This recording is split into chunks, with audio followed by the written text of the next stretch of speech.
नमस्कार, अपन समाचार में स्वागत है। शुरू करी कोरोना के प्रसंग से। पिछला 24 घंटा में देश भर थप 34 कोरोना संक्रमित के जान गए। यही संगे नेपाल में कोरोना संक्रमण से जान गुमावे वाला के संख्या 8675 पहुंचल। देश भर थप 2401 गोटे में कोरोना वायरस के संक्रमण पुष्टि भेल। 7010 पीसीआर परीक्षण केला पर 1688 आ 4686 एंटीजन परीक्षण केला पर 713 गोटे में संक्रमण देखल गए। यही संगे पिछला 24 घंटा में नेपाल में 3660 संक्रमण मुक्त भेल। नेपाल में एखन 57,618 सक्रिय संक्रमित है। एखन धरि 5,53,352 संक्रमण मुक्त भ चुकल है। प्रदेश 2 में पिछला 24 घंटा में 116 कोरोना संक्रमित थपाल। स्वास्थ्य निर्देशनालय देने तथ्यांक अनुसार सर्लाही में 27, सिरहा में 23, बारा में 21, धनुषा में 17, सप्तरी में 18, महोत्तरी में 8, रौतहट में 1 संक्रमित थपाल। यही संगे प्रदेश 2 में कोरोना के कुल संक्रमित संख्या 36,528 पहुंचल। तहिना 31,832 गोटे संक्रमण मुक्त भ चुकल। प्रदेश 2 में कोरोना से जान गुमावे वाला के संख्या 976 पहुंचल। प्रदेश 2 में एखन 3,720 सक्रिय संक्रमित है। नेपाली कांग्रेसक नेता डॉक्टर शेखर कोइराला नागरिकता मधेश के मात्र समस्या नहीं रहल बतौलन, लेकिन नागरिकता के लक भ्रम फैलाबाक काज भ रहल बतौलन। शनि दिन वर्चुअल माध्यम से आयोजना कयल गेल मधेश मंथन नेपाली कांग्रेस आ मधेश विषयक कार्यक्रम में नेता कोइराला नागरिकता संबंधी विषय में अनावश्यक शंका नहीं कर आग्रह कलन। 2062-63 साल बाद नेपाल में वितरण भेल नागरिकता के तथ्यांक सुनबैत ओ देश भर 26 लाख से बेसी नेपाली नागरिकता बतौलन। 13 लाख नागरिकता पहाड़ आ हिमाल में बांटल गेल, जमा 12 लाख मधेश आ तराई में बटाल छल। एहिमे से सेहो पहाड़ से बहुतो लोग मधेश में आबि नागरिकता लेने छल।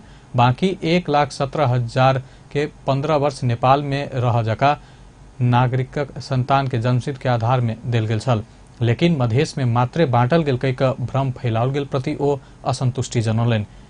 लेकिन सरकार अन्य नागरिकता संबंधी अध्यादेश कार्यान्वयन में सर्वोच्च अदालत रोक लगौला पर ओ स्वाभाविक रूप से लेलन। नागरिकता जेहन संवेदनशील विषय के अध्यादेश से अन्याय सर्वोच्च रोकत कही मालूम भेलो पर जाइन क आनल गेल ओ बतौलन। मधेशक किछ नेता के सरकार में ल जाके लेल एहन काज कयल गेल ओ दावी केलन। नेता कोइराला मधेश के मांग, पहचान, प्रतिनिधित्व आ पहुंच होब जका नेपाली कांग्रेस सब दिन आवाज उठात बतौलन। प्रकोप पूर्व तैयारी संजाल नेपाल के अध्यक्ष सूर्य बहादुर थापा विपद जोखिम न्यूनीकरण के लेल प्रमुख जिम्मेवारी के साथ काज करने में संघीय सरकार के कोनो भी निकाय के प्राथमिकता में प्रकोप व्यवस्थापन के विषय नहीं पड़ल कारण प्रभावकारी काज होब नहीं सकल बतौलन। नीति नियम योजना बनलो पर सरकारी निकाय के उदासीनता के कारण प्रकोप से पहले कयल जाय वाला कोनो भी काज सब होब नहीं सकल बतौलन। दोसर तरफ विपद के विषय में 3 तह के सरकार के बीच में सहकार्य समन्वय के अभाव के कारण विपद जोखिम न्यूनीकरण के उल्लेख्य काज नहीं भ रहल बतौलन। गभर्नमेन्ट का एजेन्सीजहरूको यो प्रायोरिटी एरियामा एउटा पर्दै परेको छैन, अहिले पनि परेको छैन। विगतमा त छँदै थिएन, अहिले पछिल्लो दिनमा अलिकति छलफल बहस हुन थालेका छन्, केही नीति नियम कानुनहरू पनि बनेका छन् हैन, तर त्यो उहाँहरूको अझै प्रायोरिटीमा परेको छैन। यसलाई चाहिँ उहाँले एकदमै फोकस गरेर चाहिँ यो विपद जोखिम न्यूनीकरणको लागि एउटा चाहिँ तपाईको सूचाङ्क बनाएर जुन नबनेको भनौँ भने एउटा राष्ट्रिय रणनीतिक कार्ययोजना बनाएको छ सन् 2018 देखि 30 सम्मको लागि। त्यसमा कसरी काम गर्ने, हरेक 5 वर्षमा चाहिँ हाम्रो क्षतिलाई कसरी कम गर्दै लिएर जाने भन्ने कुराहरू पनि छ र 18-30 सम्म गएपछि हाम्रो चाहिँ अवस्था के हुन्छ त भन्ने कुरा उल्लेख गरेको छ। तर त्यसको काम भएको छ कि छैन भन्ने ढङ्गबाट त्यसलाई मोनिटरिङ गर्ने, हेर्ने त्यो खालको काम भएको छैन। स्थानीय सरकार सब स्थानीय समूह और नागरिक समाज संग मिलकर काज केला पर विपद के जोखिम घटाब बहुत काज कयल जा सकबाक अध्यक्ष थापा तर्क केलन। विपद व्यवस्थापन विज्ञ डॉक्टर कृष्ण देवकोटा नेपाल में बनायल जावाला नीति के विषय में विपद के विषय में प्राथमिकता नहीं पड़ला के कारण हरेक वर्ष प्रकोप के जोखिम बढ़त रहल बतौलन। नेपाल के विकास के आयोजना में कैल जावाला प्रकोप व्यवस्थापन संबंधी कैल जावाला अध्ययन अनुसंधान के गुणस्तर नहीं रहल तर्क केलन। देश भीतर के प्रशासनिक संरचना आ ओई के दबाव तथा राजनीतिक अस्थिरता से विपद व्यवस्थापन के विषय के नजरअंदाज करत जोखिम बढ़त जा रहल बतौलन। मेलम्ची नै भन्नुस् न, त्यो मेलम्ची बनाउँदै गर्दा मेलम्चीमा हुन सक्ने सम्भावित जोखिमहरूको पनि अध्ययन भएकै हुनुपर्छ के। अहिले अहिले अहिले अहिले तपाईले ठुलो हाइड्रो पावर बनाउँदा, ठुलो रोड इन्फ्रास्ट्रक्चर बनाउँदा चाहिँ यसको अध्ययन भएको हुन्छ, तर त्यो अध्ययनको गुणस्तर त्यही नै चाहिँ गुणस्तरीय चाहिँ प्रोडक्ट आउन नसक्ने जुन हाम्रो अवस्था छ, त्यो हाम्रो देशको राजनीतिक अस्थिरता होला, राजनीतिक हस्तक्षेप होला, प्रशासनिक हस्तक्षेप होला हैन, अनि सब स्ट्यान्डर्डको ह्युमन रिसोर्सले काम गर्ने होला यहाँ हैन, अनि सब स्ट्यान्डर्डको चाहिँ ह्युमन रिसोर्सले काम गर्ने भइसकेपछि त्यसले दिने रिजल्ट पनि सब स्ट्यान्डर्डको हुन्छ। त्यस कारणले गर्दा चाहिँ त्यसले चाहिँ राम्रोसँग मियो भएर चाहिँ यस्तो कामहरूलाई चाहिँ इम्प्लिमेन्टेसन गराउनु पर्नेमा त्यो गर्न नसकेपछि अब चाहिँ हामी जहिले पनि हाम्रो हाम्रो हाम्रो जुन चाहिँ प्लानिङ हुन्छ त्यो जहिले पनि सब स्ट्यान्डर्डको हुन्छ र परिणाम सब स्ट्यान्डर्डको आउँछ। जोखिम के अध्ययन आ मापदंड के नीक संग पालना नहीं भेला के कारण विपद के घटना बढ़त जा रहल आ पैघ जनधन के क्षति भ रहल डॉक्टर देवकोटा बतौलन। पूर्व उप प्रधानमंत्री तथा स्थानीय विकास मंत्री प्रकाश मान सिंह सरकार में रह वाला सब केंद्रीकृत एकात्मक व्यवस्था के बाहर नहीं निकलला के कारण संघीयता के मर्म के आत्मसात नहीं कर धैर्य विपद के घटना सब से हो वाला क्षति न्यूनीकरण नहीं हाथ बतौलन। सरकार संविधान में व्यवस्था केने विषय के व्यवस्था करत कानून कार्यान्वयन कर में विलंब केने संस्थागत कर तथा आवश्यक संघीय कानून नहीं बनला कारण सरकार प्रादेशिक आ स्थानीय सरकार अधिकार संपन्न नहीं भेला से विपद के समय में पर्याप्त काज होब नहीं सकल बतौलन। वहाँ त के भन्ने संघीय सरकारको हेड हो नि त वहाँ, तर उहाँले चाहिँ गर्नुपर्ने काम के हो त के थियो त भन्दाखेरि यो विकास निर्माण सुशासन दिनेदेखि लिएर यो संघीयतालाई कार्यान्वयन गर्नुको लागि यो यो चाहिँ प्रदेशले पाउनुपर्ने अधिकारहरू, यो चाहिँ स्थानीय सरकारहरूले पाउनुपर्ने अधिकारहरूलाई आवश्यक परेका संघीय कानुनहरू जुन समयमा उहाँले चाहिँ बनाएर सबैलाई चाहिँ आफ्नो रेस्पोन्सिबिलिटी अनुसार काम गर्ने दिएको भए त यो हुँदैन थियो नि त। कुरा के हो भन्दाखेरि म्यान्डेट चाहिँ पिपुलले चाहिँ दियो, तर म्यान्डेट अनुसारको काम चाहिँ यो सरकारले बिल्कुल गर्न सकेन र आफ्नो कमी कमजोरी चाहिँ के हो भन्दाखेरि यो कन्स्टिट्युसनलाई चाहिँ थिचोमिचो गर्ने अब यो हाउसलाई चाहिँ पटक पटक चाहिँ डिजल्भ गर्ने कामबाट चाहिँ उ गरिरहेको छ। सरकार के प्रमुख प्रधानमंत्री संघीयता के संबंधी गलत बुझाई से स्थानीय सरकार सबके काज कर दिक्कत भ रहल ओ तर्क कलन। संघीयता में गेला बाद से हो प्रधानमंत्री के बुझाई में प्रादेशिक सरकार केंद्र के एकटा निकाय रहल बात भेला से स्थानीय तहक सरकार सब काज कर नहीं सकल बतौलने। धनुषाक लोहना में रक्तदान कार्यक्रम कैल गेल। जनकपुर धाम वार्ड 25 लोहना में एकता समाज सेवा युवा क्लब आयोजना आ रेड क्रॉस सोसाइटी के सहकारी में रक्तदान कैल गेल। ओहि क्रम में 23 गोटे रक्तदान केलक। बीमारक इलाज में खून के अभाव होव नहीं देव ई कार्यक्रम कैल गेल। क्लबक अध्यक्ष मोहम्मद अरशद हुसैन बतौलने। कार्यक्रम में रेड क्रॉसक प्रतिनिधि त्रिभुवन प्रसाद शाह, श्री नारायण श्रेष्ठ लगायत के सहभागिता छल।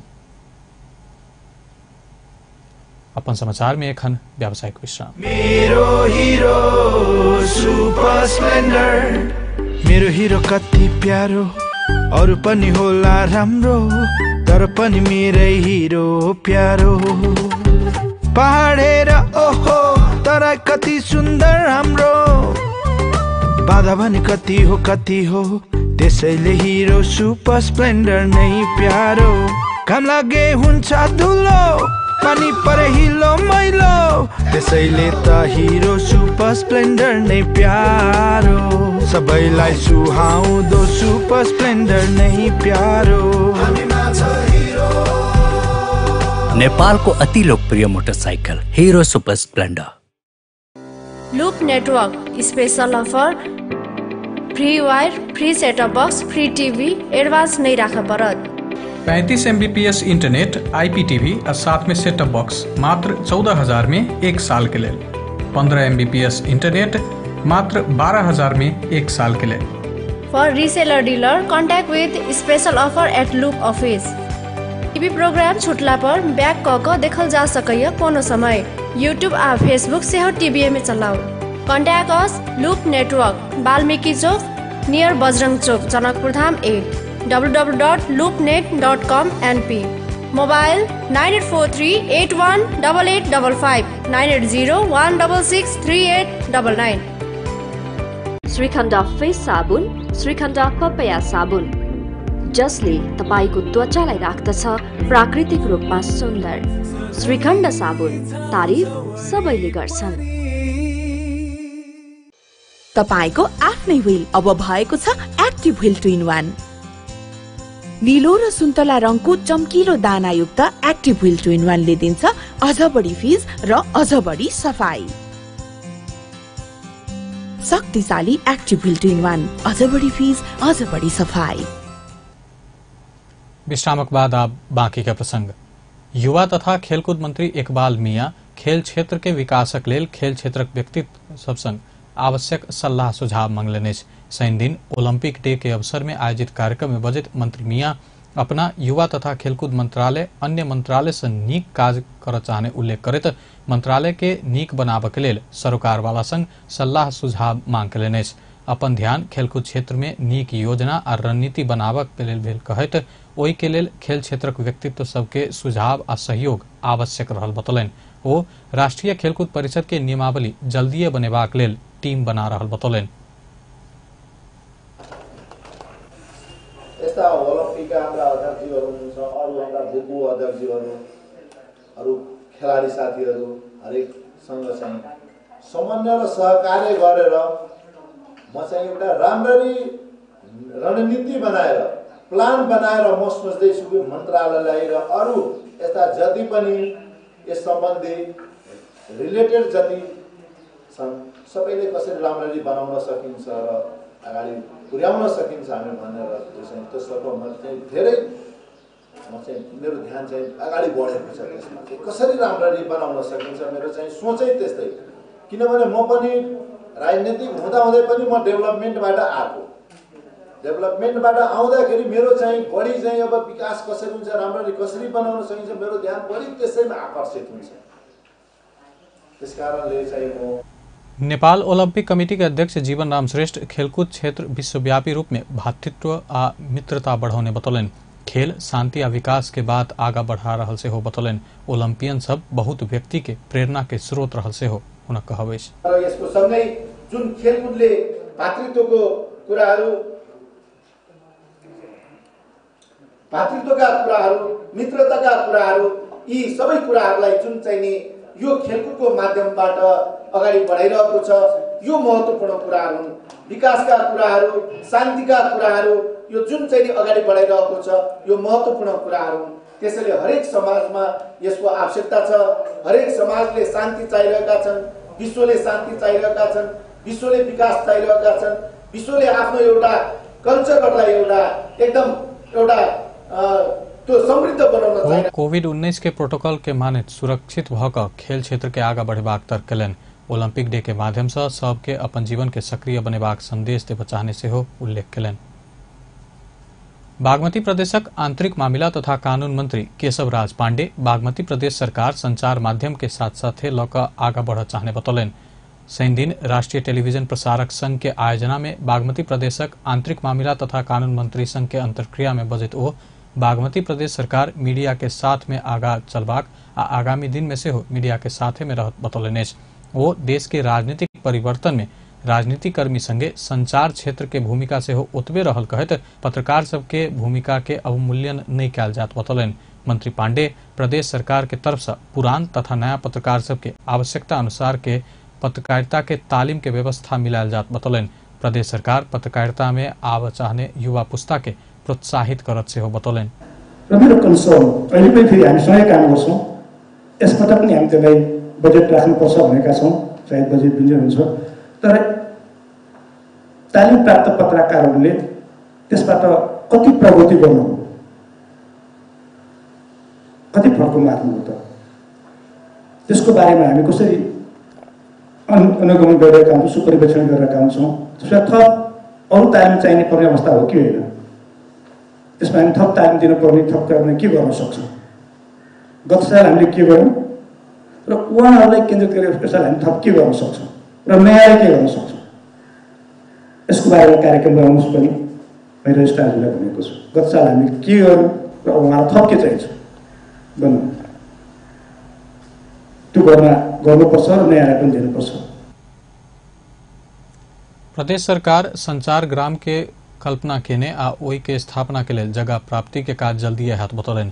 पत्रकार सबके भ्रमण के व्यवस्था मिलला पर ओई क्षेत्र के संबंध में पर्यटन प्रवर्धन कर हिसाब से डॉक्यूमेंट्री बनाकर डॉक्यूमेंट्री किनबाक व्यवस्था मिलाल जात बतौलन। तहिना कोविड-19 महामारी संग संबंधित रही पत्रकार सबके फेलोशिप प्रदान करबाक मंत्री पांडे बतौलन। नेपाल स्काउट के अध्यक्ष लोक बहादुर भंडारी बाल बालिका के व्यक्तित्व विकास के लिए स्काउट विद्यालय के निचलका तह धरि पहुंच कर काज करबाक बतौलन। शनि दिन नेपाल स्काउट के 70वें स्थापना दिवस के अवसर में अध्यक्ष भंडारी बाल बालिका के व्यक्तित्व विकास के वृद्धि करते सफल व्यक्ति बन के लिए स्काउट के आवश्यकता रहल बात विद्यालय के निचलका तह धरि पहुंच कर बुझेबाक बतौलन। वो विद्यालय तह के पाठ्यपुस्तक में समेत स्काउट के विषय में राखल गेल आ बजेट में से हो स्काउट के विद्यालय में पहुंचेबाक बात उल्लेख करते शिक्षक सबके तालीम दैत विद्यार्थी सबके स्वयंसेवी भाव जगेबाक बतौलन। सबै तहमा माथिल्लो तहमा माध्यमिक शिक्षा चाहिँ स्थानीय तहमा रहने भएको कारणले पनि स्थानीय शिक्षासँग हाम्रो त्यहाँको स्थानीय कमिटीहरू जोडिन्छ। अब माध्यमिक शिक्षासँग माध्यमिक विद्यालयको शिक्षासँग त्यसको अनौपचारिक शिक्षासँग हामी जोडिन्छौँ र त्यो पाठ्यक्रमको माध्यमबाट त्यहाँ स्काउट तालिम दिएर टिचरहरूलाई हामी त्यहाँनिर चाहिँ हामी त्यो प्रत्येक अतिरिक्त कक्षाहरूको रूपमा चाहिँ प्रत्येक शुक्रबार हामी त्यो कक्षाहरू सञ्चालन गर्छौँ। त्यो कक्षा सञ्चालन गर्नका लागि हामी शिक्षकहरूलाई तालिम दिन्छौँ। त्यो तालिम प्राप्त गरेको शिक्षकहरूले चाहिँ अब त्यहाँ बालबालिकालाई अनौपचारिक शिक्षा माध्यम मार्फत धेरैलाई सकारात्मक खालको सोच, वास्तवमा लिडरसिप डेभलपमेन्ट, उनीहरूलाई कमिटीमा काम गर्ने स्वयंसेवी भाव बढी जागृत गराउने काम चाहिँ त्यो ढंगले हुन्छ र त्यहाँ गएर अध्यक्ष भण्डारी समाज में स्काउट के आवश्यकता महत्व बढ़त गेल से हो बतौलन। समाज में स्वयं सेवा करे वाला सब घटित जा रहा समय स्काउट समाज के विकृति आ विसंगति विरुद्ध लड़ के लेल अग्रसर बनत सकारात्मक सोच के साथ स्वयंसेवी बनेबाक बतौलन।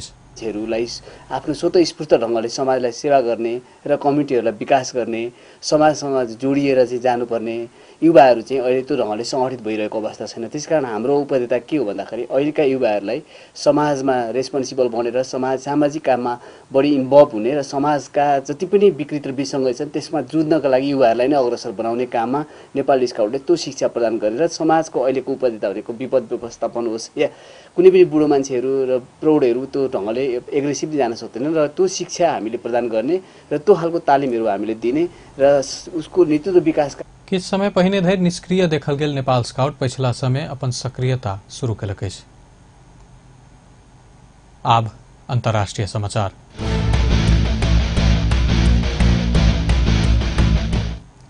भारत के प्रख्यात धावक मिल्खा सिंह के चंडीगढ़ अस्पताल में निधन भेल अछि। ओ पछिला समय कोरोना से संक्रमित छला। 5 दिन पहिने मिल्खा सिंह के पत्नी निर्मल मिल्खा सिंह के समेत निधन कोरोना के कारण भेल छल। 91 वर्षक सिंह के चंडीगढ़ स्थित पीजीआई में भर्ना कयल गेल छल। पीजीआई अस्पतालक प्रवक्ता अशोक कुमारक अनुसार शुक्र के रात 11:30 बजे मिल्खा सिंह के निधन भेल छल। 20 मई क ओ अस्पताल के आईसीयू में भर्ना भेल छला। 13 जून धरि ओ आईसीयू में छला आ ओहि के दौरान कोरोना से हो जीतने छला।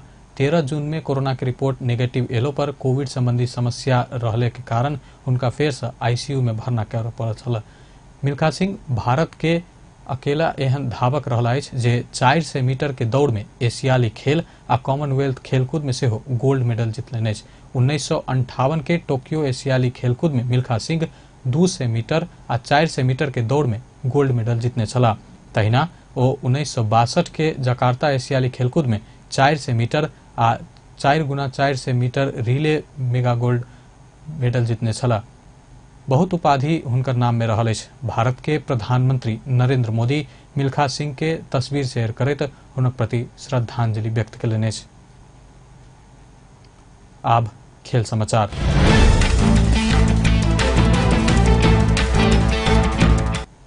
एक वर्ष के लेल घुसकाउल गेल टोक्यो ओलंपिक के लेल पारा ओलंपिक के प्लेसा गोवर्धन नेपाल के प्रतिनिधित्व कर पक्का भेल अछि। वाइल्ड कार्ड के मार्फत से मौका पाउने प्लेसा पहिल बेर समावेश भेल पारा ओलंपिक स्पर्धा में प्रतिस्पर्धा कर के लेल नेपाली खिलाड़ी समेत बनली अछि। 58 केजी से नीचा स्पर्धा वाइल्ड कार्ड मार्फत छनौट कयल गेल। प्लेसा विश्व ताइक्वांडो महासंघ के 13हम वरीयता में रहला से अंतर्राष्ट्रीय पारा ओलंपिक कमिटी से नेपाल के लेल एकमात्र कोटा देबाक व्यवस्था भेल अनुसार प्लेसा के वाइल्ड कार्ड मिलल अछि। पहल गर्यो पारा ताइक्वान्डो कमिटीको समितिको संयोजक ले आफ्नो तरिकाबाट हाम्रो कसिमियाले पहल गर्यो। त्यसपछि एज अ सचिव मैले पनि आफ्नो तरिकाबाट पहल गरेँ र प्लेसाको कस्तो थियो भने थर्ड एसियन इन्टरनेसनल पारा ताइक्वान्डो कम्पिटिसन उहाँले कोरियामा खेल्नु भएको थियो। 7th वर्ल्ड ताइक्वान्डो कम्पिटिसन युकेमा पनि खेल्नु भएको थियो। 5th एसियन पारा ताइक्वान्डो कम्पिटिसन जोर्डनमा पनि खेल्नु भएको थियो। 8th वर्ल्ड पारा ताइक्वान्डो कम्पिटिसन टर्कीमा पनि खेल्नु भएको थियो। यी कारणले गर्दाखेरि एउटा एक्सपिरियन्स खेलाडी, राम्रो खेलाडी, मेडलिस्ट खेलाडी हैन र एकदम निडर खेलाडी, हामीलाई पनि हाम्रो एकजना मान्छेलाई के अरे वाइल्ड कार्ड दिने हो। त्यही भएर हामीले प्लेसालाई नै हामीले बढी फोकस गरेका थियौँ र यी ओलंपिक के लेल एशियाली क्षेत्र के छनौट प्रतियोगिता जॉर्डन में 2078 जेठ 7 गते से 23 गते धरि संचालन भेल छल। लेकिन कोरोना महामारी, निषेधाज्ञा, अंतर्राष्ट्रीय हवाई सेवा अवरुद्ध आ जॉर्डन में क्वारंटीन रह के नियम के कारण नेपाली खिलाड़ी के छनौट संभावना हटल छल। ओहि के बाद नेपाल ताइक्वांडो संघ पारा ताइक्वांडो खिलाड़ी प्लेसा गोवर्धन के 58 केजी आ रंजना धामी के 49 केजी के वाइल्ड कार्ड के लेल विश्व ताइक्वांडो महासंघ में पहल केने छल। एहि अवसर के सदुपयोग करबाक प्लेसा बतौलनि अछि। होइन त्यसमा चाहिँ अल्लाह अब नखेल्न पाउला जस्तो भयो। अब फेरि अब पढिरहेको मान्छे अब फेरि पढाइमै कन्सन्ट्रेट गर्नुपर्छ भन्नु थाले होइन। तर वाइल्ड कार्ड पाएर चाहिँ नि म एकदम खुसी छु होइन। मैले यो ओलम्पिक खेल्ने अवसर गुमाएन अनि देशलाई अब मेहनत गरेर मेडल ल्याउँछु भन्ने एउटा छ। 2018 में वियतनाम में भेल 4वीं एशियन पारा ताइक्वांडो ओपन चैंपियनशिप में अपन समूह में कांस्य पदक जीतने प्लेसा 2019 में जॉर्डन में भेल 5म एशियाली पारा ताइक्वांडो और टर्की में भेल 8म विश्व पारा ताइक्वांडो चैंपियनशिप में सेहो 5म स्थान हासिल केने छली। बेस्ता अपन समाचार एखन लायत बा पल पल खबर तेज नजर देखते रहिए अपन टेलीविजन। नमस्कार।